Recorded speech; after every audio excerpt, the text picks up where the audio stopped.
We are very excited and glad to have the topic of online learning and virtual physical mobility find its place in this agenda. And this year, the 10th edition, which I would point out of this initiative, we have a global theme that is lifelong learning for sustainable societies. As the principles of sustainability state, we need to have multiple perspectives taken into consideration. This is why in the next hour and a half, you will have the opportunity to hear from speakers and representatives of various institutions. So we will have representatives of the European Commission, the European Parliament, the regional international associations, NGOs, and schools. In this way, I would also like to thank all the speakers for dedicating their time and being willing to share their knowledge and expertise on the topic. Also, the discussion will consist of two parts.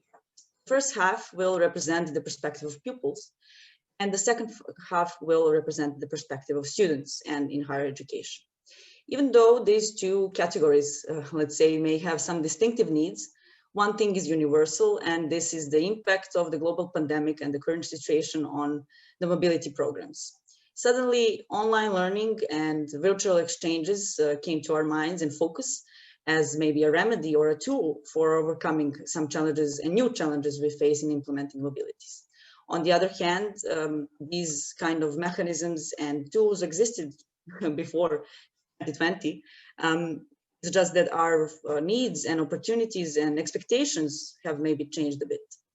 This term now, this event has the goal for us as practitioners, as representatives of institutions, as policymakers to come together and discuss how will we preserve mobility programs and what is the future of mobility programs in the upcoming years, and how do we adequately use the tools available. Before we move on with the speakers, this is a short introduction into the team. I would like to point out that you can freely use the chat option and share your opinions, anything that pops into your mind while listening. And I will try to summarize those inputs and questions in between. At the end of the two panels, so in 1 hour and 15 minutes, we will hopefully have 10 to 15 minutes for direct questions.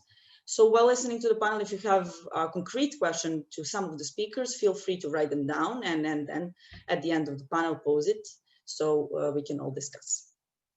Without further ado, we will now play a video message from a member of the European Parliament, Marcos Ross-Sempere, who will provide his perspective on this topic and as an opening to this event.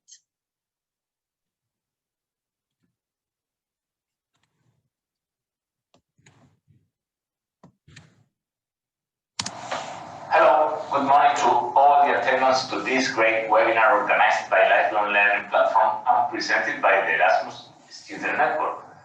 My name is Marcos Ross. I am Ahmed from the Socialist and Democrats Group and a member of the Committee on Culture and Education. I'm also a university teacher and a person very convinced in the positive influence that international mobility has on students. First of all, I would like to thank all the team of the Lifelong Learning Platform for his work organizing these events and for inviting me to participate. I deeply regret not being able to join you live this morning, but in the Parliament we have a very tight schedule and usually full of last-minute changes. For me, student mobility is fundamental for the development of our young people during their education. In this sense, we think that Erasmus is the most successful European program and it must keep growing. Over the last 7 years, it allowed 4 million people to benefit from learning and mobility opportunities. We also want to enlarge the scope. We believe that lifelong learning must stay at the heart. So we always ask for the reinforcement of all components of the lifelong strategy within Erasmus+. Right now, with this situation of a COVID-19 pandemic and after having overcome the so-called second wave, we are in an ideal moment to reinvent and rethink many of the models that we follow in education. Nevertheless, to make it clear, to the question of whether physical student mobility can be replaced only by virtual mobility, the answer is clear: no. Qualified physical mobility should remain a priority, and human contact, engagement, and integration should continue to be at the core of the program. In the resolution approved by the Parliament on the future of European education in the context of COVID-19, in which I have had the opportunity to contribute with some inputs, the members will have disbanded to support for the Erasmus Plus program to complement mobility with virtual learning and cooperation tools, but not replace it. While we recognize the necessity of distant learning as a way of safely complying with temporary social distance rules, virtual tools can only play a complementary role and never substitute a real physical mobility experience. The new program should not prioritize online mobilities, nor should they alone be a way of achieving higher participation numbers. It is clear that only classes have replaced many physical classes over Europe. While this is an acceptable solution to an unprecedented problem, we should keep in mind that online classes are not a proper substitute for a physical mobility experience.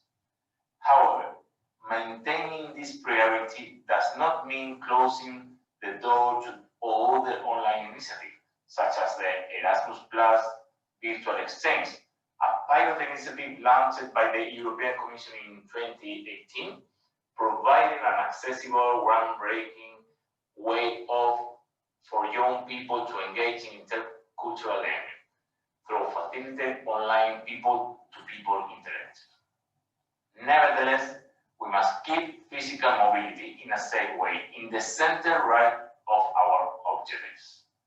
Right now, in the Parliament, we are finalizing the trilogues negotiations on the new Erasmus Plus program, which will end this December.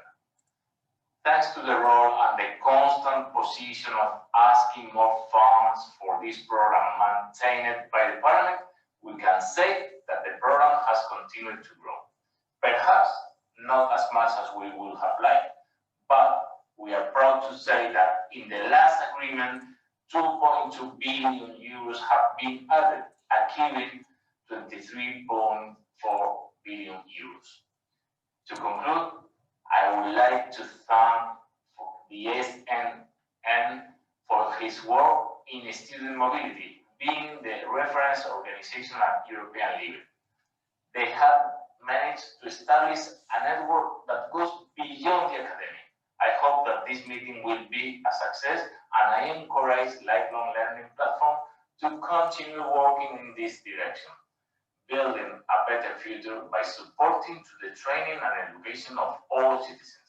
I wish you a nice day. Thank you.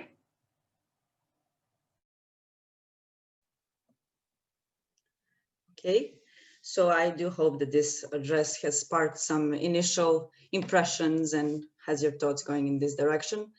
We heard that mobility programs are fundamental for development of the young generation, that the European Parliament recognizes the need to enlarge the scope reflected in the budgets, that the very important questions of physical mobility and online learning and what is a replacement or not a replacement has been touched upon.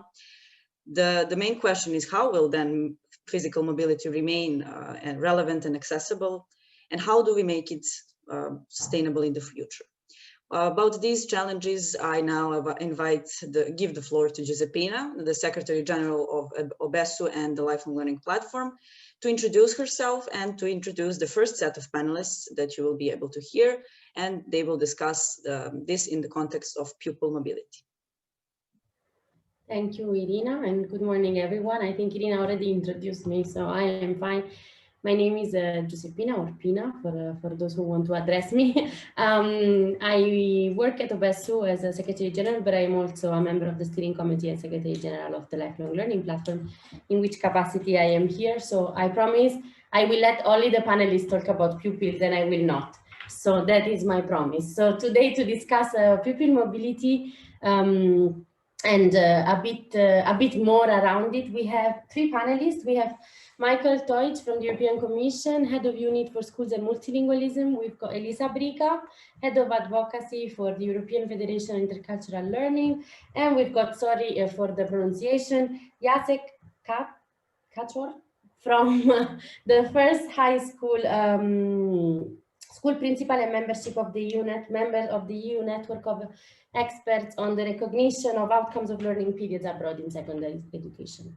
So we have three very qualified speakers who are going to discuss a bit about pupil mobility, which is not necessarily something that we associate immediately with the concept of mobility, do we? So I think it's very interesting that we have a bit of a discussion and we try to set the scene a bit on pupil mobility, on its present and its future. On the one hand, COVID-19 has posed quite a challenge on mobility. On the other hand, there is an ambition to have more pupil mobility in the new Erasmus Plus program. So what we're going to address is questions around, are schools ready? Are we ready? Is physical mobility an attractive reality for all actors involved, or is it a burden? So we're going to look at some of these questions and reflecting on some of the things that also MEP Ross mentioned. Physical mobility should be at the center, but is virtual mobility part of the future? So really there is quite a lot of questions we want to answer, so I don't want to take too much time. And I just really want to start a bit. I'm not going to I'm going to ask a first question, and then if you want, when you answer, you could introduce yourself if you want to enlarge on what's your background when answering the question. I'm sure it changes the perspective. We don't have so much time, so I'm going to ask you to stay within 2-3 minutes. And then I'm going to interrupt you here and there for follow-up questions. I am a very interrupty person. I hope that's fine with you. So the first question I would like to ask you all, and maybe we can actually start from Elisa. Elisa, what happened since March 2020 to pupil mobility, especially for what concerns individual mobility programs of 2 to 10 months? Have physical mobility moved online? What happened? What is your experience with this? Thanks, Pina, and I'm happy to answer. I talk from the perspective of the European Federation of AFS organizations in Europe. You might know AFS is a worldwide network that offers pupil mobility programs for the objective of developing intercultural competence. It's a non-profit, volunteer-led organization that has been there for 100 years. And yes, we did have some challenges in March with the repatriation of 7,000 pupils that were all over the world in host families and host schools. You can imagine how difficult this has been, but also how the fact of being a strong network of very committed organizations that are used to work internationally and in times of crisis have allowed for making this happen. And of course, the help of schools and of governments in this moment have been essential.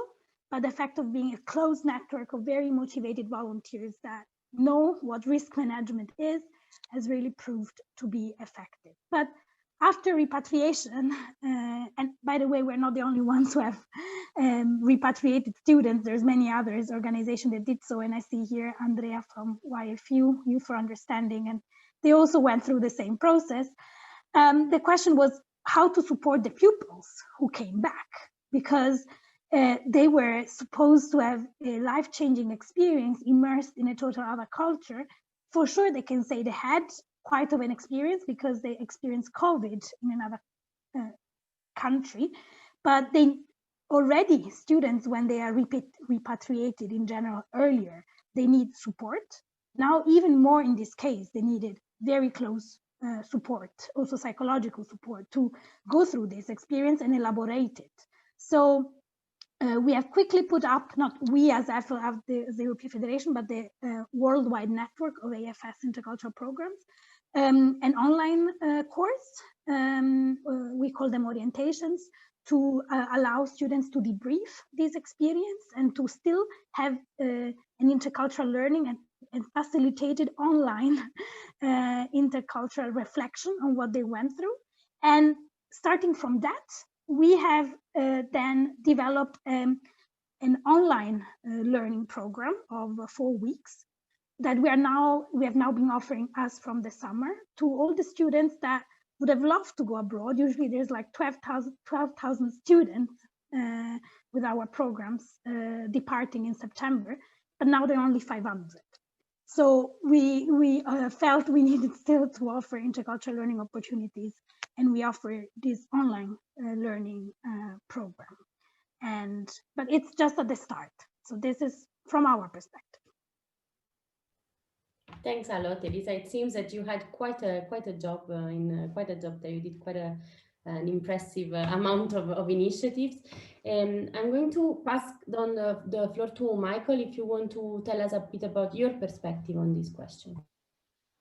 Yeah, thank you. Thanks a lot, Pina, and good morning to everybody. Very happy to be here. Maybe 2 points. The first one was the pupil mobility, because I think, Pina, you presented a bit as something special. And I must say, that's exactly what needs to be changed. I mean, when I'm sort of head of unit for school issues in the European Commission, and I took up the post already quite a while ago. It's 4 years almost. And it's actually one of the things that the very first days, I set myself as an objective that together with the team to make sure that we will not change that from one day to the next, but let's say in 10, 15 years, maybe pupil mobility should be recognized as something as normal in the Erasmus program as higher education is today. I mean, we're not going to change that from one day to the other. But I mean, if we have a perspective of, let's say, the next 10 days, I think it is realistic and we can get there. So, and I think now we will have, hopefully, if the budget is agreed and the legislator agreed, we will have pupil mobility in, technically speaking, those who know the program, key action 1. So pupil mobility, mobility of school students will be an explicit objective of the next generation of the Erasmus program, and not just an annex to some other projects that we have had so far. It's not completely new, we've done it already, but it was more of an annex to cooperation projects. Now it's an explicit objective. There will be quite significant budget to it. And I think that's quite an achievement. I really hope that together with you, we will make this work. So I think this is something which is point 1, pupil mobility should be normal. Then, I mean, what happens this spring? Of course, I mean, you can only repeat what Elisa just said. I mean, it has had to stop due to the situation. And also from my side, big thanks to everybody who helped it. I mean, we've done our part, the national agencies and actually the schools who are the sending organization. We will hear from Jacek Kaczor in a moment. I mean, they have had a big burden of taking care of their pupils because at the end they were coming back to them, and I think both the hosting and the sending schools, they've done an enormous job, the teachers, to do it on top of the organization, of course. Elisa, what you mentioned, that worked quite a lot. I mean, our worry was basically a breakdown of the whole program, because basically no mobility can happen. And you still have countries who have given official ministry instructions, no mobility for this school year that is currently going on. So our main objective was to keep the cooperation, the intercultural exchange that Elisa was referring to, the European ideas, the exchange, alive. And that was, so apart from helping those who were out there, how can we continue supporting schools who have this drive to work together and keep the interest? And there, I think the whole digital offered a huge opportunities. We have done also on the administrative side, we have allowed many mobility projects to transfer funds to continue cooperation using digital means. And I've myself been in projects with some schools who just continued their cooperation via some whatever groups they have. And Etwinning has played an enormous role of continuing the exchange between schools, the cooperation, language learning, intercultural exchange, pedagogical ideas, and to keep this enthusiasm alive in order to survive sort of this emergency period now. So, and that we can sort of start again when it comes up again. So I think it's an emergency thing, right? But I think we've also learned a few things in this period. So we very much hope that by combining the good things that we've learned, it's a bit like the member of parliament just said.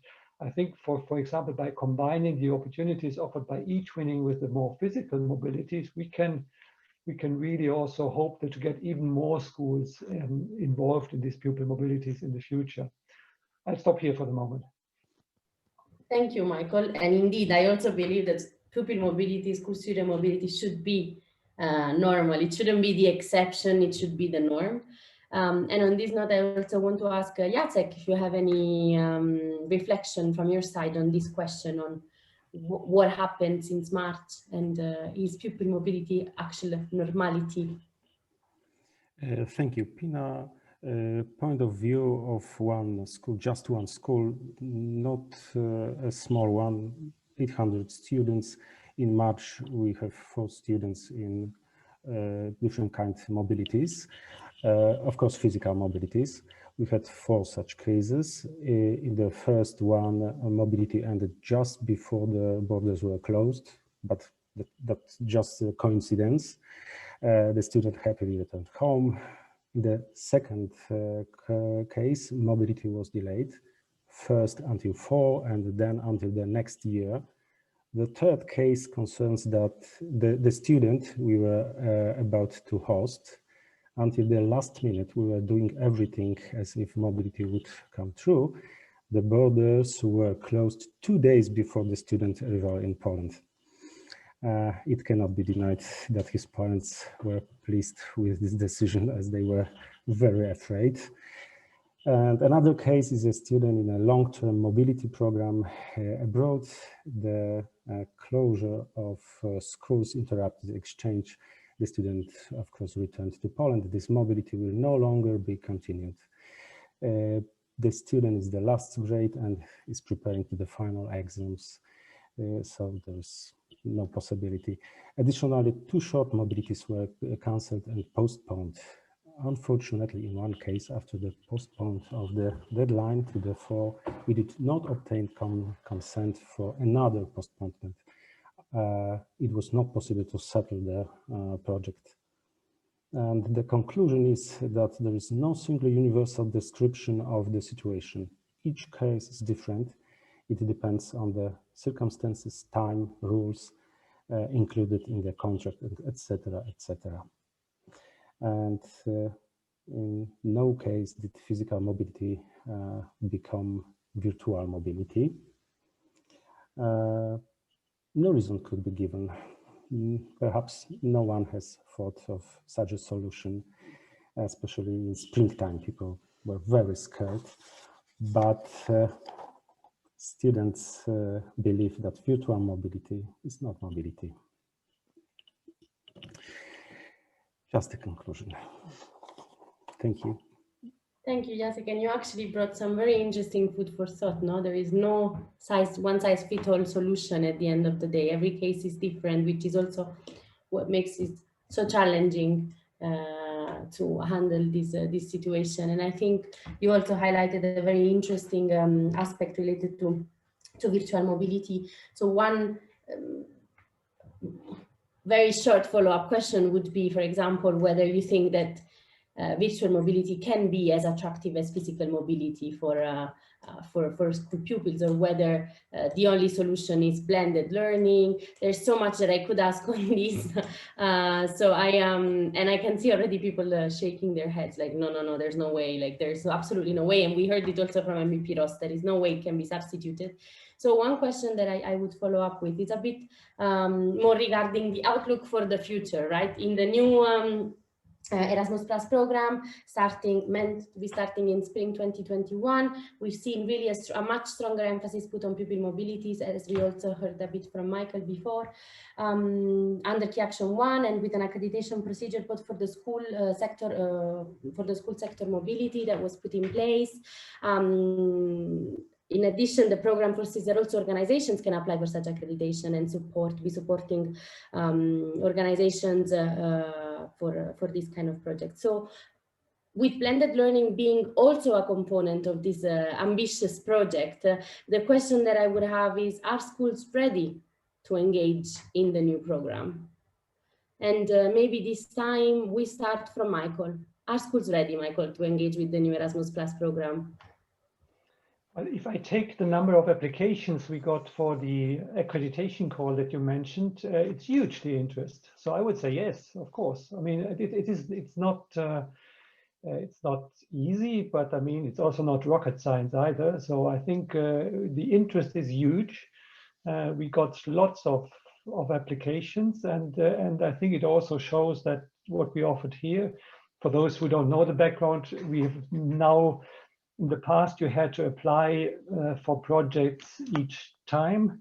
I mean, when you had a project which would then last 2 or 3 years, and then you had to apply again. The accreditation is basically a mechanism that you apply once, and if you then are assessed as an organization which is ready to participate in the Erasmus program, you will have a much easier access to subsequent requests for funding. I mean, that's, sorry to explain it briefly for the others. And we think this is a real simplification for those who are sort of regular applicants, because they only have to do it once, and then they basically, if they succeed, they will get easier access for funding each year if they do the mobilities regularly. Those who want to try it and don't have the experience, want to do it once, they will still have the possibility to hand in individual projects. That's still possible. So what we are thinking a lot about are how can we make things easier with for schools in order to attract it, and I think this is one element. And the other thing is actually this combination of different tools. I mean, the schools, they have to trust each other. We talk about youngsters here, pupils. I mean, for example, we have excellent experience of schools who have worked together in Etwinning, and once they know each other, then they move to also organizing physical exchanges. So I really don't agree that it is either physical or real mobility. Of course, everyone prefers to go somewhere, I mean, and to meet people. But the alternative to doing digital is not doing anything for me. I mean, that's the real alternative. The alternative is not that we just do digital. The alternative is nothing happening. There's nothing happening either due to the pandemic or because certain schools are not ready to engage in the physical immediately. So they would first like to collaborate in a way which is very easy to access, which is Etwinning, for example. So I think that's the way we look at it, in order to mobilize and to do it immediately. All those who want to organize and send 50 pupils a year, fine, we will do it. And we can have individual mobility, we can have class mobility also in the future. That's fine, but we see the virtual and digital very much as something which enables school to cooperate in an easy way, and also to prepare, and also actually to be in touch in the preparation period. I mean, so to have, very often you go on mobility in a particular period. If it's a class, the class goes for a week, but they can actually already collaborate via Etwinning the whole school year, and then they can go for a week for a class exchange, or an individual pupil does. So that's the way we think that the two things have to be seen together. Thank you, Michael. And I want to jump directly to Jacek to do a reality check. Jacek, are schools ready? Okay, I'm ready. For the new Erasmus Plus program, are schools ready for more blended mobility? What do you say? We hope that as soon as we manage to return to normal reality, we will return to organizing student mobility. I'm sure. There is no doubt that there will be plenty of applicants. A few is actually now, but all of them are application for physical mobility. And it seems that the time of isolation will result in an increased need for people-to-people contact. And any involvement of supporting organization will be necessary and helpful, of course. The introduction of blended learning is a mobility component. As a mobility component will certainly increase the possibilities and the offer of exchange programs. and we feel ready to take on this challenge as a school, as a part of organization. The question is whether students will be willing to take part in such a mixed model. Experience gained during the long period of virtual learning, Etwinning and so on, shows that students' initial enthusiasm for the new one has diminished greatly due to the daily struggle with computing. Today, they feel the lack of physical contact with other people the most. Thank you.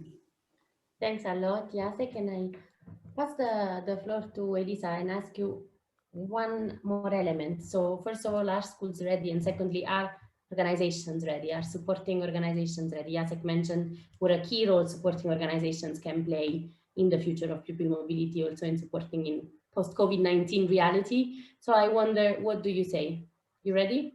Yes, we're ready. Maybe just a bit of an explanation. I was mentioning that we run, our member organization run pupil exchanges since a long time. And we have supported 10 years ago, more than 10 years ago, the European Commission in including the individual pupil mobility program in the lifelong learning program then and now Erasmus+.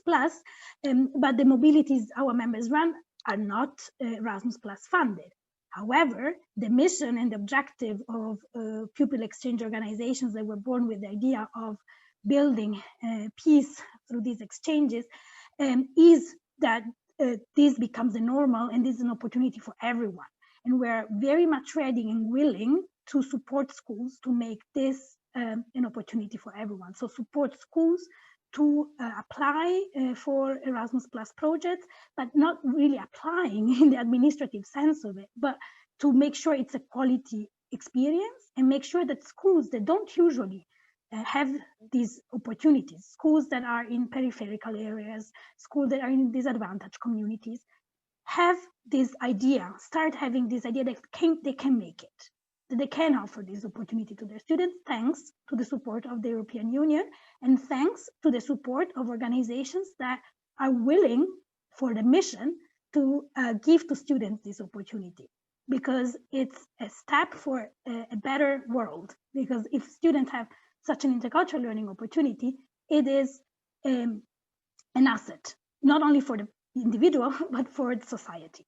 So we are ready. As was mentioned before, the European Commission opened up the possibility for organizations that are active in the school sector to also apply for this accreditation.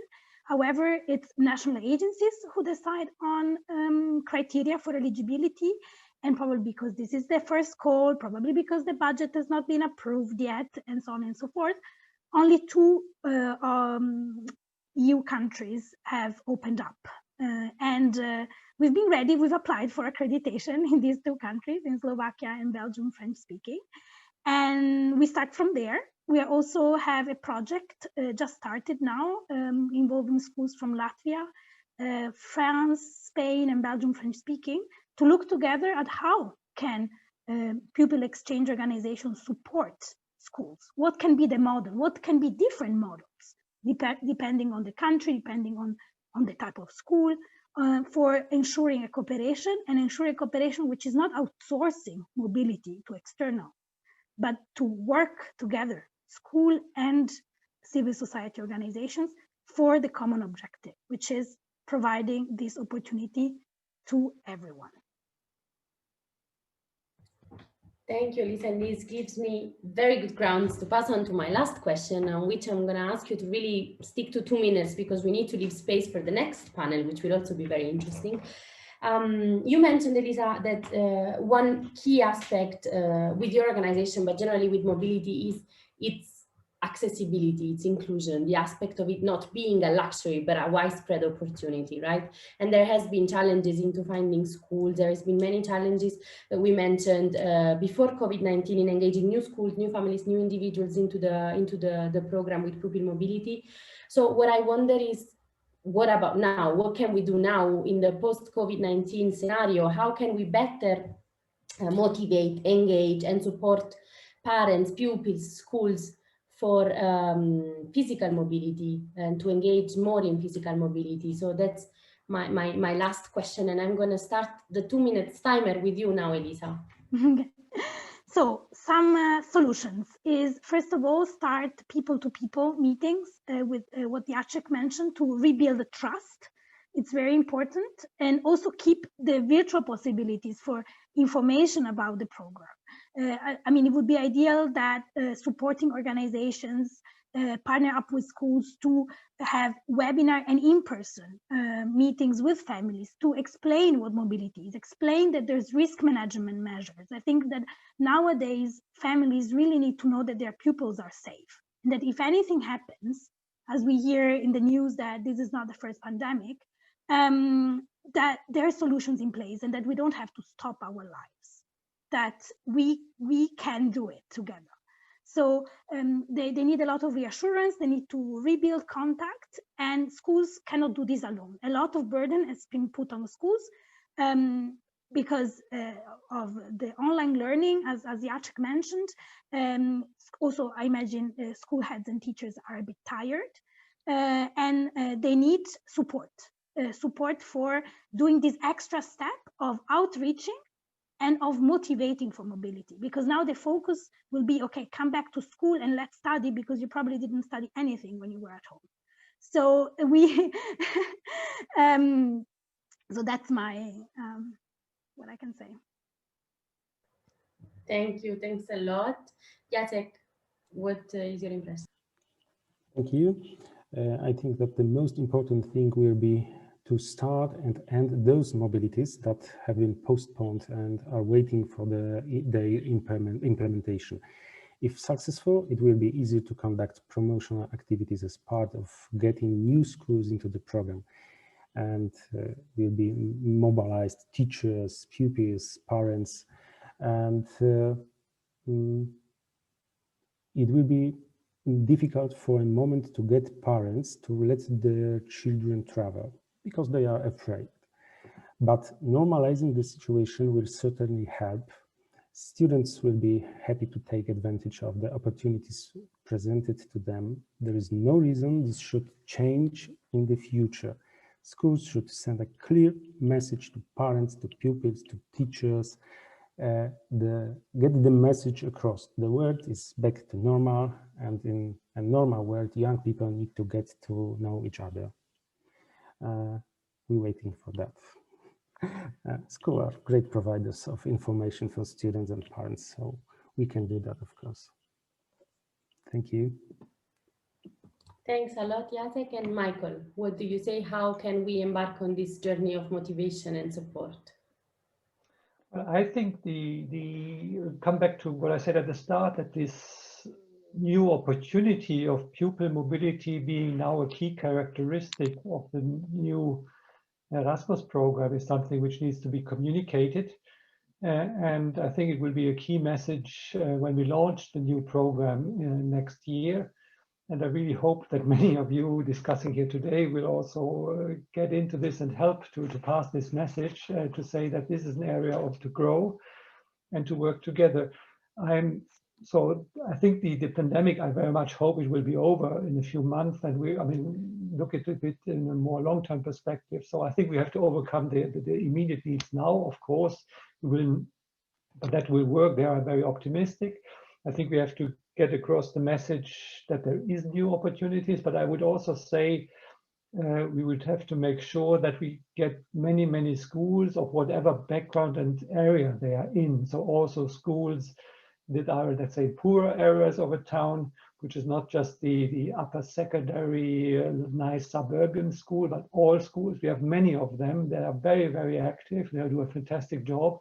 And we have now, for example, also social inclusion strategies with the national agencies being developed to make sure that also the schools that represent all parts of the societies have access to the program. We will participate in it, because that was actually one of the reasons why we enlarged the program to cover also schools, because we know access to higher education is selective in many countries.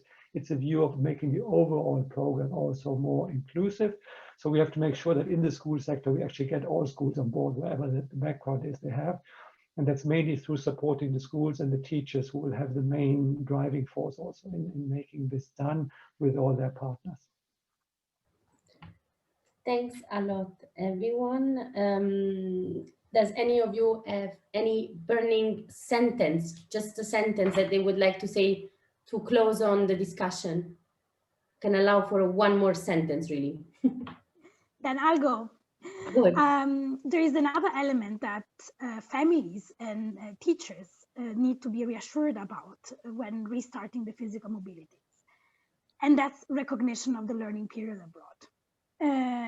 So it's not about the opportunity, the funding to go abroad, but in making sure that when students come back, they don't have to repeat the year, they don't have to do extra exams, right? So we know that in the higher education sector, this is with the Bologna process at an whole another level. And I just want to remind everyone that this is an objective of the European education area recognition, and that we are working closely with the Commission and with a network of experts to make this happen. And this will hopefully be an enabler for the new Erasmus Plus program, and to allow not only short mobilities of 2-3 months, which are always recognized, but longer mobilities to take place. Thank you, Elisa. Michael, your microphone, did you want to? Yeah, my sentence would be look at how to combine Etwinning and Erasmus mobilities. Because Etwinning is easy, it's fun, it makes good teaching results, and it's a very good preparation for pupil mobilities. So I can only encourage anybody who hasn't done it yet to look at how to best combine Etwinning cooperation with the mobility projects, if you haven't done so far. And as I said, Etwinning is easy, fun, and it makes good teaching. As mobility also. Thank you, Michael. Jacek. There always been problems. That was in the future, there is now, and it was in the past, will be in the future, and we have problems now. But today's situation is that students, pupils want, parents can, and we all just have to help them. Let's do that. Thank you for this very nice summary. You cleared my hands, so I don't have to do a summary now. No, I just wanted to stress once more, I think the main outcome of this panel, before I pass on the word to the next panelists and to Kostis to call them on stage. Definitely the main outcomes of the discussion are that student mobility, school student mobility, pupil mobility needs to be the normality, that everyone is ready and energized to engage with the program in the ways that we can. Definitely with outreach and motivation, that is at the forefront of what we need to do next to make sure that the new pupil mobility is a success, and where we all commit to definitely reaching out to all schools, wherever they're from, and giving centrality to social inclusion, and to supporting schools, teachers, families through all the possible ways we can with their mental health support and preparation, but as well with a strong advocacy for recognition and a strong commitment to work on this topic in the next weeks, months, years ahead. And with this, we are ready. We're full of energy. You can see we are all in this state. And so with this, I pass the word to Kostis so that I shut up and you can take on. Thanks to all the panelists, and thanks to everyone for listening in. Thank you very much, Josepina, and thank you also for passing the ball with such an energy. Let's move on from pupils' mobility now to the students' mobility. My name is Kostis Yannidis, and I am the president of the Erasmus Student Network. And today I will be the moderator for the students' mobility panel. And with me, I have some distinguished guests, which I will present in a moment. I want to say from my point of view that hearing what is the situation, the perspective on pupils' mobility is so interesting, because we can see many commonalities with students' mobility. Originally, this session was supposed to be only for student mobility, but thanks to our colleagues from EFIL and especially from ELISA, we thought to combine it and enrich this session to hear both perspectives, because in the end of the day, mobility can be beneficial for all ages, for all ages of learners. So we are now going to have a very nice discussion similar to what we discussed in the pupils' mobility, but now in the field of higher education. I will announce the speakers for the student mobility panel, and if you could be so kind to turn on your camera so people they can also see you. First of all, allow me to say that we had a last-minute change in the agenda. We're supposed to have with us Vanessa de Poissanton, who is the head of unit of the European Commission, but unfortunately, due to some technicality, she couldn't join. But she would really like to be with us. Thankfully, we have Elena Tedowska, who is the head of the sector of the Erasmus Plus team of the higher education unit, who will be replacing Vanessa. And Elena knows in and out the program, so we'll have a very nice discussion. We also have with us João Bacelar, who is the director of the European University Foundation, which is a university network that represents more than 40 universities in Europe. And we also have Francesca Helm, who is assistant professor at the University of Padova, and she works with the Erasmus Plus Virtual Exchange, a very innovative, a very nice initiative that runs in the past years. And I will have with me another student representative in the panel, Monica Skatborg, who is in the board of the European Students' Union, and Monica will also give the perspective from the students. So thank you all for accepting to join in this very nice panel. The reason why we have this session today is, of course, due to the fact that COVID-19 has resulted to a huge shift to online learning, and it has impacted a lot the internationalization sector. So we want to see what is the future of student mobility. We want to see what are the challenges and the opportunities, and we want to hear your thoughts about this. I will start first with João, who represents, who can give us the voice from the perspective from many universities. And João, I wanted to ask you, as I said, we have seen a lot of shift towards online learning. Do you think that this is a trend that will remain in the future? Do you think that this will affect somehow the internationalization, the international education sector? What is your opinion here? So, good morning, everyone. Thank you very much, Kostis. I'm trying to figure out whether you decided to start with the easy question or with the trick question. So I'll try to cover the easy part of the question first, and that is whether digital learning and online learning are going to continue growing in terms of popularity. And without having a crystal ball, I think the easy answer to that is to say yes, probably, because these are processes that are affecting all of the sectors in our society. We've seen that in the education sphere for many years. I don't know if this pandemic will accelerate significantly or not. I think the colleagues from the previous panel already talked about the fact that there's also a certain level of fatigue and that readjustment that will eventually be necessary. But if we set a safe target 10 years from now, yes, I think we can safely assume that will continue to expand. The trick part of the question is, what's the impact that this has on student mobility and international collaboration, international mobility?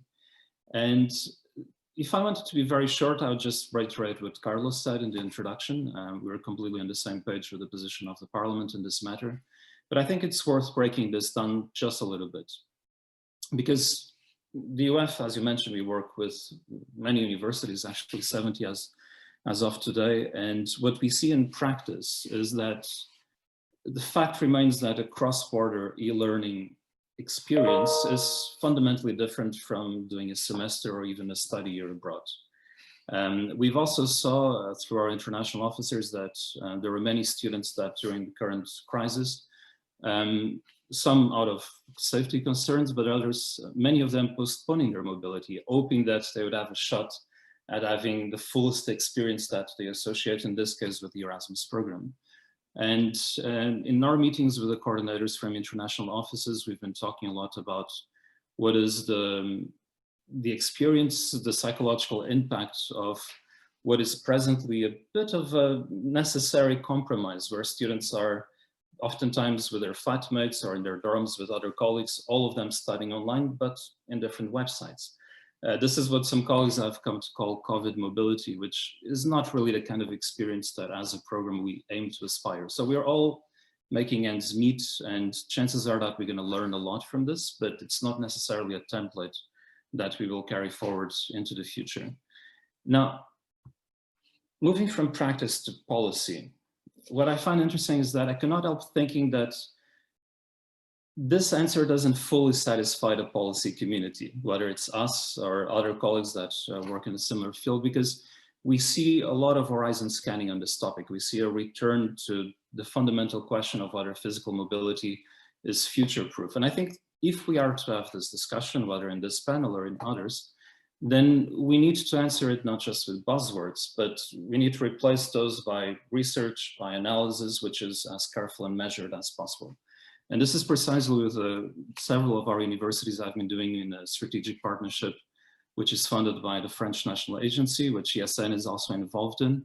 And just a few weeks ago, they published a research report about what defines the essence of student mobility, because we know it's a very complex cognitive process, and the fact that it's so transformative is it's something that we do. We know that we do the right thing, but we don't always understand the underpinnings of it.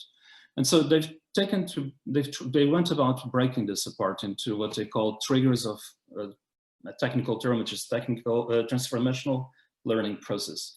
And what they come to in terms of literature review is vectors like immersion in local customs, in local culture, the ability to communicate in your language, experiencing the novelty of normality, which is a paradox of terms.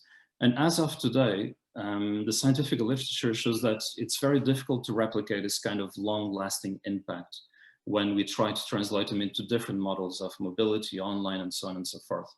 This is not to take away from the merits of a blended experience and from the potential of collaborative online learning, which is obvious and evident, and which sends us back to the first part of the question.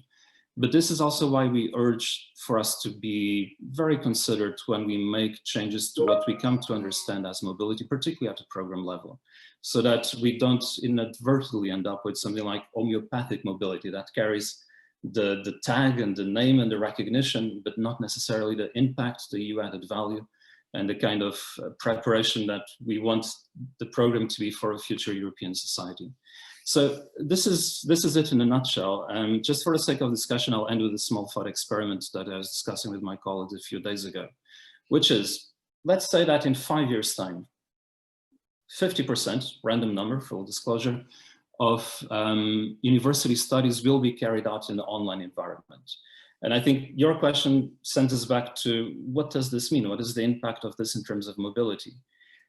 My answer, tentative as it might be to this question, is that if anything, this will make the mobility that we know, the physical mobility, which is really the only kind, even more important. Because if our university campuses become less of a focal point for the kind of socialization processes, this will actually enhance the value of going abroad, of getting in contact with other cultures, of going through this transformation, which is individual, but it's also something that then echoes at the societal level. So a big yes to the fact that we have something that works, that we need to make work ever better, but that we're not quite ready to replace by something else entirely that might come up over the next years and decades.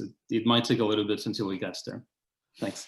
Great. Thank you very much, Joao. Thank you for bringing also some forward-looking thoughts. But let's see then what is the plans and the thoughts of the European Commission. So, Elena, my question to you is whether if you think that online learning, international online learning, poses any threats to physical mobility. Should we be afraid, for example, that this trend in the future will lead to reduced physical mobilities and be replaced by online components? Is this something that we should be afraid? Can you reassure us what the Commission thinks?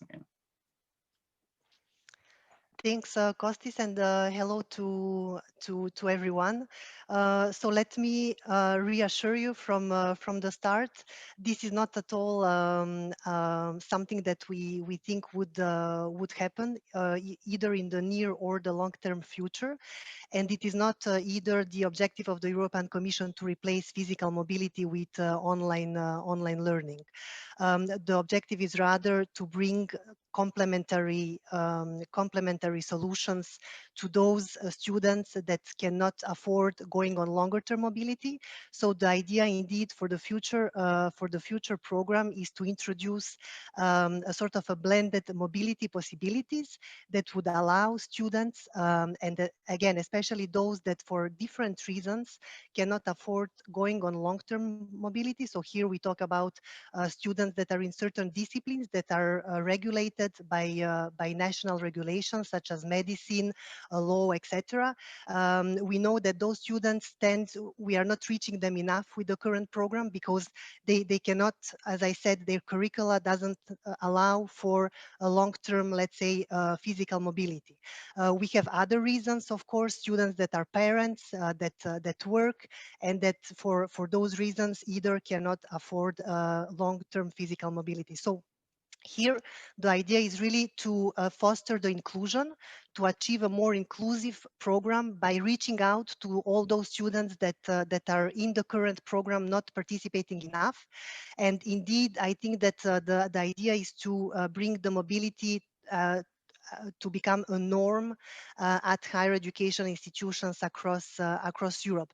Of course, we know that the impact of a blended mobility and of an online learning combined with a shorter physical mobility is not the same as the impact of a long-term physical mobility for the reasons that were mentioned by Joao, but also in the previous discussion. So this is why we really don't see that the blended mobility, the concept of blended mobility will take over on the, let's say, classical physical mobility, which is one of the foundation of the Erasmus program and will remain to be a foundation. So we are looking at the blended mobility possibility as a complementary way of reaching students that we cannot reach today, rather than looking at blended mobility as a mutually exclusive with physical mobility.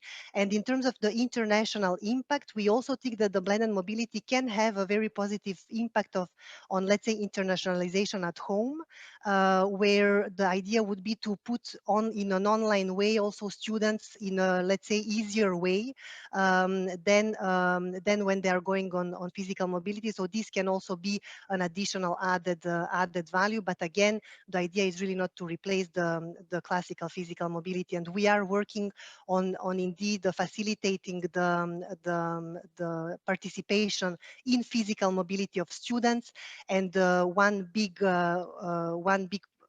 way of facilitating this will be through the European Student Card Initiative, which is really there to facilitate and to enable an easier access of students to the mobilities. But maybe I stop here and then I'll come back later. Great. Yes, thank you very much, Elena. I think now you're giving me a lot of ground to ask my next question to Monica, because indeed you presented different types of mobilities and how online learning can enhance physical mobility. My question to Monica, as a fellow student representative, is that how do you think that students perceive nowadays online learning? So, for example, we know that currently, due to the pandemic, we have thousands of students who study remotely. we have a lot of students who cannot experience their full mobility or their full Erasmus Plus, let's say, experience, and they do everything online. According to ESU's perspective, what do you think that students believe about online learning? It's obviously very clear to anyone who's attempted to learn something online. Monica, we cannot hear you very well. Maybe it's your earphones. I don't know. No, we cannot hear you.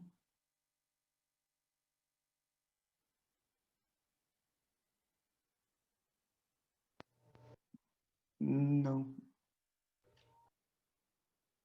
Now you are muted. I keep getting muted. I don't know if the host is doing it. Now, actually, now we can hear you. And now I don't hear you, so that's definitely a problem. How about now? Yes, we can hear you. Okay, you hear me, but I don't hear you now. Okay, I will switch back afterwards.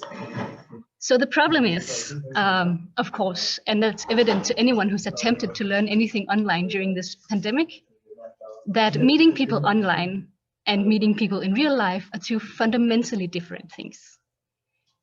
It's evident to everyone that going to Poland, having pierogi, spending 6 months making Polish friends, falling in love, making an Erasmus baby, is not the same thing as sitting on Skype, even if I do it for 6 months. That doesn't mean that sitting on Skype together isn't great. There can be multiple benefits from that, and it can also be a reason to maybe later feel like going to Poland and meeting some real Polish people, like face to face with vodka and talking about history and really learning the culture in a way that I can never do from my own couch. So definitely it can complement each other. But as was mentioned, it can never replace giving access to actual physical mobility. And that's why I find it really concerning when we have from the Commission in one intervention, both the statement, do not be worried, we will not use it as a replacement. And then in the next sentence, talking about it as an inclusion tool, as something we can give, I wrote it down, to those who cannot afford or who are unable to attend to physical mobilities. Because when you say that, that is talking about replacing it. That is essentially saying that currently underrepresented groups should just attend virtually rather than solving the problems that are there keeping them from attending physically. And that is a problem. And that is why we talk about having divided statistics, realizing that there is mobility and then there is virtual intercultural exchange. We wouldn't use the word mobility for something where I don't have to move my butt out of my own couch. So that's how we would divide the statistics. And then it's really important to have data on the underrepresented groups split out in those categories. And if we see this solution that was mentioned now by the Commission, that the underrepresented groups attend mainly online, as a solution, improving the statistics of their attendance rate, but we don't see it going up in the physical mobilities, then ESO doesn't see that that is an improvement. We see that as a major problem, actually, because it just segregates the privileged and the less privileged groups. Us who are privileged, we can get the high quality physical mobility and the Polish friends and the Erasmus babies. And those who are in a wheelchair or study medicine or don't have money can sit at home in their own couch and be virtually mobile. So that's what we hope not to happen. And the way of preventing that is to have divided statistics and also to stop solving it, talking about it as a solution to inclusion. I would give you an example. Imagine we would use this rhetoric and then talk about normal education in my own university. Imagine if we would say, oh, the auditorium is up the stairs, but don't worry, we solved it because we gave virtual participation to all the students who are in a wheelchair. There would be a protest on campus. There would be people demanding you build a ramp. Because giving them an online participation, they wouldn't be, having coffee with their classmates in the break. They wouldn't have the real human interaction and the true university experience. So of course we would demand, sure, you can stream it online. It's great. It's also good for repetition. Afterwards, I use it akin to the book because that's more what it is. The videos, it's closer to a book than to the actual participation. It's good to have it as an add-on. It's added value for sure. But the real solution to our inclusion problem in my campus, of course, is building the ramp. It's not just streaming it to the students in a wheelchair. So I think we should have that approach to virtual exchange and real mobility as well, producing it as an add-on, but never moving our eyes off the ball, which is really making real mobility more inclusive for everyone. Thank you. Thank you very much, Monica. Maybe you can switch back now so you can hear us. I will also give the opportunity for the speakers to react as long as we finish with the last speakers. Meanwhile, if any of the speakers, they want to react in any of the responses that we had so far, maybe you can use the raise hand function that you can see on the Zoom, so to know if you want to react. And then I will pass it to Francesca to give us the perspective from the Erasmus Plus virtual exchange, not virtual mobility, but virtual exchange, which is something that is very interesting, and I think that we can also hear from this perspective. I have experienced the Erasmus Plus virtual exchange myself, and I have seen the benefits. And I want to ask you, Francesca, according to everything that you have heard so far, what is your opinion on how this initiative can be of value to physical mobility? How can it work in a complementary way? So the floor to you. Okay, thank you, Kostis, for inviting me, and thank you for the interesting discussion so far. And I think there are several ways in which the virtual exchange, and I'm grateful for you highlighting the difference. So virtual exchange isn't virtual mobility, and it's very different also from emergency remote education, live streaming of lectures. That is not going to engage students. That is not an international experience. That does not involve student interaction. And I think what I'd like to highlight is I think Joao Bacalhau mentioned the triggers for transformative learning. And I think we can have transformative learning. It comes from experience. It comes from experiences which challenge your pre-held beliefs, okay? This is where intercultural learning and transformative learning can take place. And in this respect, Erasmus Virtual Exchange, which existed well before the pandemic, and it is based on pedagogies which have existed for a long time before, what it has offered young people is this kind of opportunity for transformative experiences. It has put people in touch with young people. For example, European students have been in contact with students in Syria, in Egypt, in Morocco, in Tunisia, as well as other students in Europe. So it has expanded the geographic scope of exchange. And though, I'm a teacher, I work at the university in Italy, though we have Egyptian, Moroccan young people here in the city, there is not much interaction. People exist in silos, and silos exist in our physical spaces on campus as well as they do online. So though internet has kind of given this opportunity, we hear talk about the global village, but the global village doesn't exist. People are more and more inside their silos and are talking to people, there are filter bubbles. So there is the technology which is creating the silos for us. And there is also people's choice. People feel more comfortable with people who are like them. What Erasmus Virtual Exchange has offered is a safe opportunity for people to get out of their silos, for people to meet people from other cultures, from more distant cultures perhaps, and to have their realities challenged, to have different perspectives on their subject matter, for example.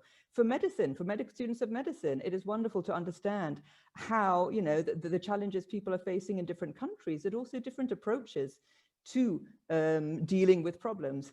I think in the context of COVID too, this has been a kind of, a universal problem which has affected people in different areas, in different ways though, and it has been approached in different ways. And this is what they have been learning now in the last few months through the COVID experience. And they've learned that you can build relationships online. Of course, online isn't the same as going to another country. It's not mobility. It can be a kind of mental mobility experience, and it can be impactful, and it can, I've had students telling me that they cried at the end of their 8-week experience because they have been meeting the same people every day, every week for 2 hours, and they have been engaging in these discussions. I've had students tell me about, really strong emotional experiences and understanding the implications of of what is happening in Europe on people outside of Europe and vice versa. So I think, you know, it can be a transformative experience. It depends on how it is designed. It is the intentional design of online experiences which will influence the impact of them. Great, thank you very much, Francesca, for providing us also the perspective of how online learning can be can contribute actually to the learning of young people, students, young people, pupils in general. We still have 3 minutes to conclude the last discussion panel and conclude the session for today. So I will pass the floor to Elena, and then we'll go to concluding remarks. Thanks a lot. Thank you, Kostis. Yes, I wanted maybe to comment on Monica's feedback that we heard, and maybe I would like to bring some additional clarifications, and to avoid any misunderstandings, as blended mobility is indeed not the only or the main element in making the future program inclusive, and very far from that. So if you have listened carefully to my let's say intervention, you didn't hear anything about underrepresented students, students coming from socioeconomical disadvantaged backgrounds, nor students with special needs.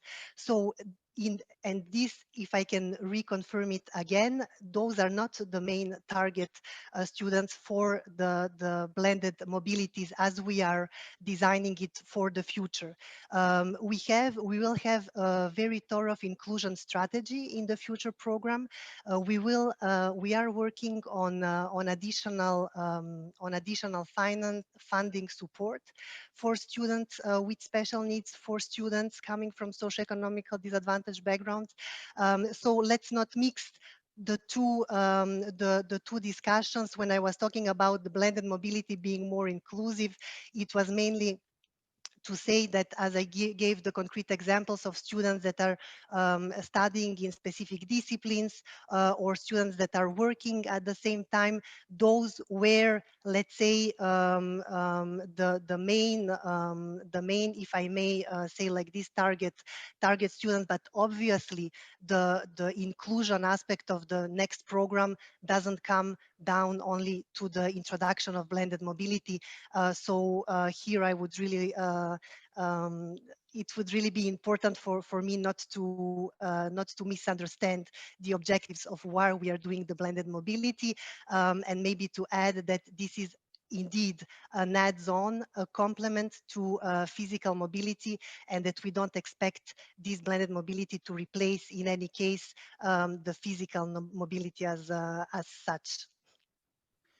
Thank you very much, Elena. I think this is a super important topic, and whether if we can use online learning as an inclusion aspect, or what is the online learning when it comes to the impact of also of the environment, because I have heard that, you know, I have heard arguments that not from the Commission but from others, that yes, let's move on to online learning because it's better for the environment, and I'm like, I mean, you cannot think of you know, reducing physical mobility for this argument. But in any case, I think this is a super important discussion that will remain in the next months, and I'm sure that most of the speakers now, they want to react and give their perspective. Unfortunately, we don't have the time, because we have exhausted the time for this session. I'm glad to hear the opinion from the speakers, and how online learning can be complementary to physical mobility. I'm glad that we heard from the Commission that the online learning will be used as an add-on and as a complementarity in the future.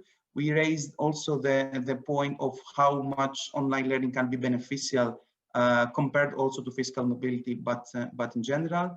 So please stay in this discussion, and engage yourselves as stakeholders and as representatives of the education sector, because the new Erasmus program incoming in the future, and we have to make sure that the new program and generally physical mobility will be done in a very quality manner, and it's not going to be used as a tool to harm, let's say, the physical mobility.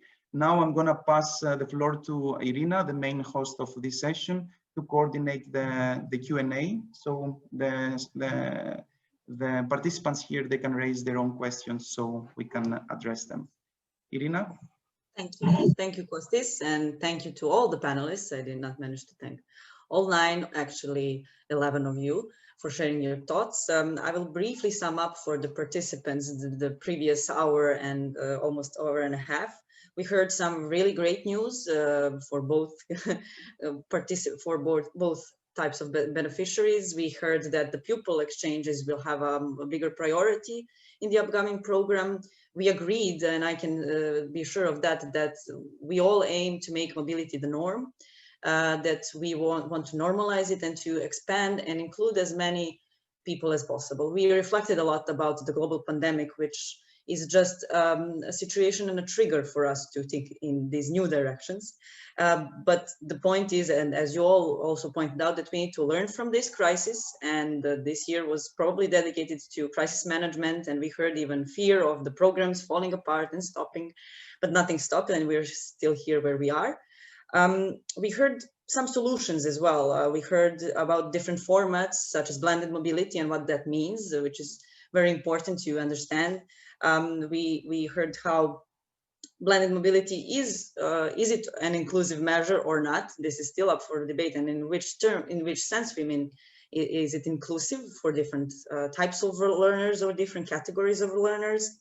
We heard about virtual exchanges, which do exist, and thank you, Francesca, for this. And I would point out to the participants that she shared in the comments that some insights where you can hear more or learn more about this program, which is actually fostering even more multicultural learning and creating a setting for this. What we also agreed on is that the institutions need easier access to funding and more support. And I would emphasize here that the institutions need to be encouraged and we need to continue talking about all of these topics with them when implementing the program. We concluded that we need stronger bonds between organizations that support the mobility, the students, such as ESN and EFIL, and we heard that even that non-governmental organizations organize courses, full-on courses for the readaptation of the students that had their mobility periods interrupted in a very difficult situation. So there are many, many practical things that we can do. And definitely what João mentioned is that we need more research. We all need to continue researching in this topic in order to make it a better quality. Now, I'm sure that you have some questions, and we have only 10 minutes to address them. So please feel free to raise a hand if you want to show your face and talk with us as well, or you can, okay, we got one question. So Pete commented that it is important that mobility is reinforced, that financial support is needed for all stakeholders. On the other side, inclusion is key to reaching out to more people. Indeed, blended mobility can work to support many users. However, online participation can be used to replace actual mobilities if there is no strategic approach. So yes, we talked about strategy, and strategy has very close things to do with how we approach these different tools and mechanisms. So online learning definitely is just a type, and I would repeat what I think Monica said, that it's a book and it's a tool and it already exists. We should now enforce it besides this current global pandemic and be aware of it. Any direct questions? And you can also state your impressions and conclusions if you have any. Yes, Monica? Yeah, I have a direct question. It's to the Commission. If you would be so kind to reassure us that in the statistics on the inclusion efforts, so how, for example, students who don't have a lot of money, or students who are parents, or students in a wheelchair, how much they participate, that you will, as you say, not mix the efforts. That's nice. So of course that means you're going to make separated statistics, right? So we can follow how many are participating virtually and how many are participating physically, and so we can get scared and do something about it if we see that all the students in a wheelchair are only participating virtually. So it would be really cool to know what kind of statistics you plan on carrying. Thank you. Yes, can you hear me? Yes, sure. I mean, the statistics we are working on them currently, so that we have something really comprehensive in the future program. And obviously, we will have statistics for only for physical mobility and statistics also for blended mobility. So we will. This is something that we will, of course, be able to provide. And I think we are all working here with the same objective. So I don't have any. I'm not worried that that we will continue to cooperate in a positive and constructive way. But yes, I can reassure you that we are not going to mix, or I mean that we will have the total number of statistics, but then we will make also available the breakdown, as we are doing it today for other elements such as the disciplines, the types of students, etc., etc. So this is something that that we will be continue doing, of course. Thank you. I will briefly point out a very important question before passing on the word to João, is that somebody pointed out that it is for all of these formats to function, we need to educate the trainers about online learning, and how virtual exchanges, and Francesca already answered, are accessible to the staff as well, which is an important aspect. So now, João, you have a word or a question? Thank you, Irina. I'm going to break the rules a little bit. I actually don't have a question, but I have a plea which I'll put to the consideration of the colleagues. And it picks up on the topic of making the program more inclusive, which I think is something that we cannot get enough discussion of at this critical juncture. My plea is very simple. I think I personally I really like the notion of separate statistics that allow us to track the participation of different types of beneficiaries in the program. But I think this speaks to the need for us to make sure that when the new program is launched, that's the beginning rather than the end of our collective efforts to make it more inclusive. However hard we're going to try to get as many pieces of the puzzle right, we know that we have a bit of a technical debt in terms of re-engineering the program to make it really open and inclusive to all the participants and to make participation more fair and more equitable. So I think, and this is a plea for the Commission, but it's really a plea for all of us, because we need to involve our national governments as well. They play a large role in terms of funding, ensuring there is a baseline level of financial capacity that students have when they go abroad. So the plea is really, let's make this a flag of the program throughout its duration. The risk that we're going to move on to the next policy priority if we feel that the job is done is that we end up doing not nearly enough to fulfill what are very important moral and policy goals. Thank you.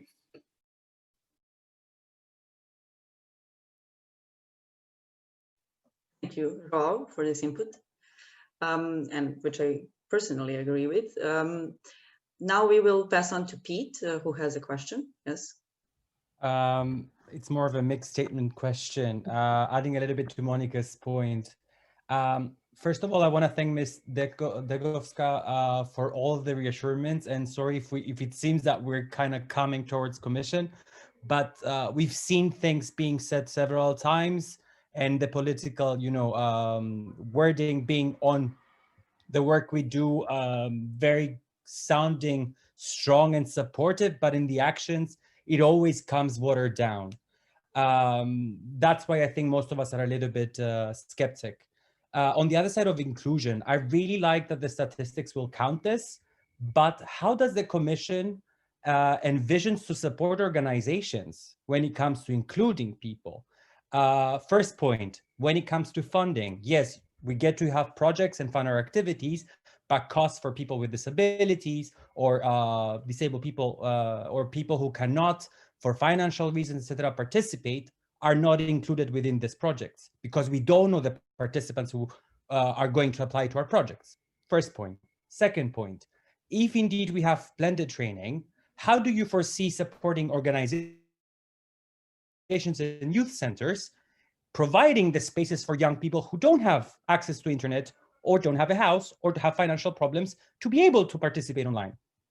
Because I think we think about blended learning and access to internet as a fact, as a case that everybody has within their realities, but we know very well in rural areas and in many European countries, young people don't have access to internet. Thank you. Thank you, Pete. Would Monica, Elena like to answer the question briefly? Yes, briefly, if I manage to answer briefly, I mean, again, I think that as I said, we are all working collectively towards the same goal, and this is towards as much as support as possible to make the future program inclusive, to give access, to enable, let's say, a fluid access to internet to as much as people as possible. Now, don't forget that the Commission has its limits. We also have and work with national governments, regional governments, different associations, etc., etc. So in terms of what we are doing to support institutions, we have reinforced and in a very strong way some of the principles of the Erasmus Charter for Higher Education, which is, as you know, the driving license for any university to participate in the program, where we are really encouraging, and we are going to be working also together to support universities to do so, to promote the possibilities of mobility to their students, and specifically to those students with, let's say, fewer opportunities or coming from socioeconomical disadvantaged backgrounds, or students with special needs. And maybe to give you a concrete, it's a detail, but let's say that the actions and the results are made of details. But in the new interinstitutional agreements that needs to be signed for the next program, which are those agreements that universities sign between them in order to agree on mobilities, we have added a specific field in order for universities already to indicate what kind of services and of infrastructure they offer to students with special needs, so that when students with special needs, let's say, make their decision and their choice in which university to study, they will have also access to this information, which is not the case, let's say, in the current program. So this was just to give a concrete example, but obviously, as Joao said, the first year of the new program will be just a beginning in making the program stronger in terms of inclusion. And again, I mean, we are really open to any concrete ideas you might have on supporting further the inclusiveness of the program. And I mean, it's not only words. I think that also our commitment to make the program more inclusive can be seen in concrete actions, and will be seen in the future actions. So this is what I wanted to say. Thanks. Thank you, Elena, for your answer. And building up to that, actually, as we already mentioned, the solution is always in collaboration on different levels and from different aspects. We need to work in the future to map out these aspects we can influence. Is it on the local level? Is it the institution? Or is it the program itself, which now needs to maybe think a bit more, and coming from these questions that we had about online learning, about what makes online learning inclusive and what are the aspects that we now need to think about and fund in the end that can make the environment, the learning environment possible. So I would now wrap up this session, as we are coming to an end, actually 1 minute late, but we still have a couple of minutes for concluding remarks. And I would ask for statements, a short, brief statement and impression from our 2 moderators, which are also experts in this field, and by now they had a chance to moderate you and collect your opinions. But we would like to hear your thoughts and impressions. First, let's say Giuseppina, and then Kostis. Thank you. The concrete question for you is actually, what did you learn? And what are your conclusions for next actions after this discussion from many, many perspectives? Okay, as a person who hasn't been on a school mobility or on a university mobility, I learned I should have gone on a mobility. That's my first learning of today. I think I gathered quite a bit of, it was very nice, interesting. I have to say it's always very also very interesting to hear a bit the twofold perspective of pupil and higher education mobility together. I agree there is an extra layer of VET that we didn't discuss today. There is also another complex matter that we should and could discuss much longer. But in another time, maybe we can put them, the three of them together, and then have a 5-hour discussion at that point on these topics.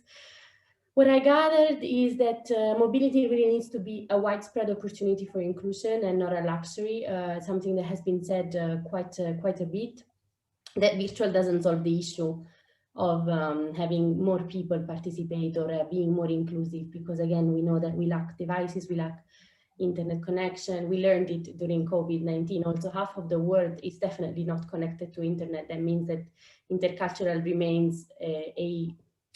learning remains then a possibility among those who already have more privilege. I learned that support is key, both in terms of crisis and in terms of normality. That support can be provided and should be provided by all stakeholders, so both by institutions as well as by civil society organizations. Learning mobility organizations can bring a lot to quality and inclusion. As Francesca was saying in the chat, it's not only about safe spaces and good lighting in the room, it's also about quality and inclusion. And that's something that I think also the civil society sector has learned a lot about, and the mobility organizations have a lot of experience on, and then can contribute to the debate. I learned that recognition is key for attractiveness, wider access, and motivation to participate in programs, specifically with regards to wider mobility, but I can assure you as a former VET student for VET as well. And then that we need to be better at co-creating transformative learning experiences, and that again together we can do it, and we can build more resilient mobility infrastructures. Not only systems need to be resilient, but I think also those who work in mobility have been great examples of how to continue providing quality opportunities throughout the COVID-19 crisis. And I think we really can place all this learning into action. The Lifelong Learning Week, as we said in the beginning, is about sustainable education. And we said these three sentences that we wanted to discuss: learning that empowers, learning that matters, and learning that lasts. And I think this can all be achieved with a good quality mobility experience. So I really think that that should be kind of the mantra that we go forward with the LLLP and all of the partners that were here. It's been super nice, and now I shut up again. Thank you all. Thank you. Kostis? Yes, I think for the higher education sector, we can draw the same conclusions as conclusions as the school sector. I mean, the mobility is in the end something beneficial for all ages, as I mentioned before. Something that I want maybe to add from what Josepina said is that I believe that all of us understand that online learning can have a benefit in education. All of us understand that online learning can enhance physical mobility as long as this happens in a very good manner. There is a lot of discussion to be done still for how we can use online learning to complement physical mobility, because it's not always very straightforward. Of course, online learning can be an opportunity for those for several reasons that they cannot have a physical mobility experience. However, this should not be the excuse for trying to make physical mobility inclusive for everyone, right? So first, we depart from the fact that physical mobility should be strengthened, more budgets, more quality, and yeah, make it for all.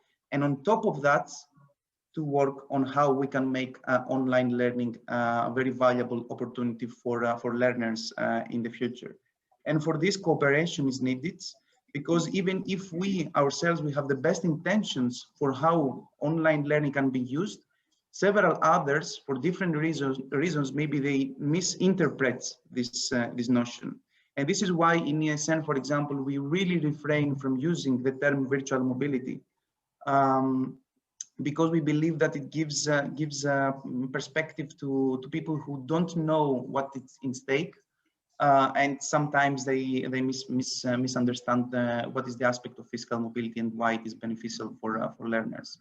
That's why we should be engaged in the future in this discussion, and we should be vigilant to make sure that mobility and internationalization in the future will remain, and it will be even more strengthened. Thank you, Kostis. So in general, to conclude, in this hour and a half, we could have just given you food for thought, and I hope that we gave you enough food for thought from many different angles. We could go on make a conference on only this topic, as the title of our panel discussion is. So I hope that this suits as a platform for your further collaboration, ideas for new panels, or any different kind of learning and sharing experience, so that we actually achieve a sustainable and long-lasting and inclusive mobility programs for youth and the education system as such. Thank you all very much for spending your noon with us. And I now bid you farewell. And thank you once again for our hosts, the Lifelong Learning Platform, for enabling us and for giving us this space to talk about important topics. And thank you to you, Irina, for the moderation. Bye, everyone. You're welcome. Bye, everyone. Thank you. Bye-bye. Hey, thanks. Well done. Bye-bye. Many thanks. Bye.